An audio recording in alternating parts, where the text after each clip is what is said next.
So, hi guys! Good morning! So, kakagising ko lang. Tapos, ayan. So, kasi nga masyado akong nahilo kagabi. So, ipapakita ko sa inyo kung paano ko prepare yung aking glucometer bago ako mag-test. So, syempre, actually nakikita niyo naman to palagi tuwing nag-test ako. So, syempre, unahin natin, prepare natin yung sa needle. Ayan, magpapalitan natin siya kasi hindi yan reusable. Once na nagamit mo na yan, so kailangan, papalitan mo na siya kaagad-agad. So, ayan. And then, after nyan, syempre, yung strip naman natin. So, syempre, hindi gagana ang ating glucometer kapag walang strip. So, syempre ang strip bago din, hindi rin siya reusable. So, pag nagamit mo na, hindi na rin yan siya gagana. So, kailangan bago lahat, ganun. So, ayan. Syempre, lalagyan natin yan at dyan natin ilalagay ang ating bloody, ang ating blood. So, ayan.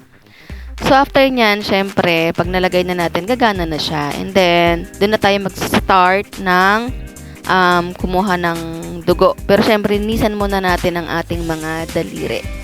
So, ayan. Excuse me guys. So, maiba tayo, no? So, ayan. Sobrang nahilo ko kahapon and nanghina yung mga tuhod ko. So, hindi ko alam kung ano yung dahilan.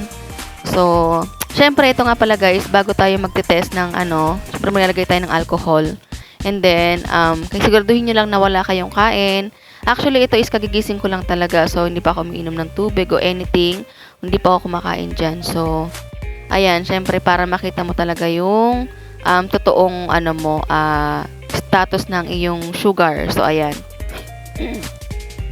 Sorry guys, medyo sinisipon-sipon kasi ang lola. So, ayan. Kaya, madalas akong nagkaganyan. So, ayan na. So, after nyan, syempre, linisan mo muna yung dugo. Yung first na dugo, kailangan mong tanggalin.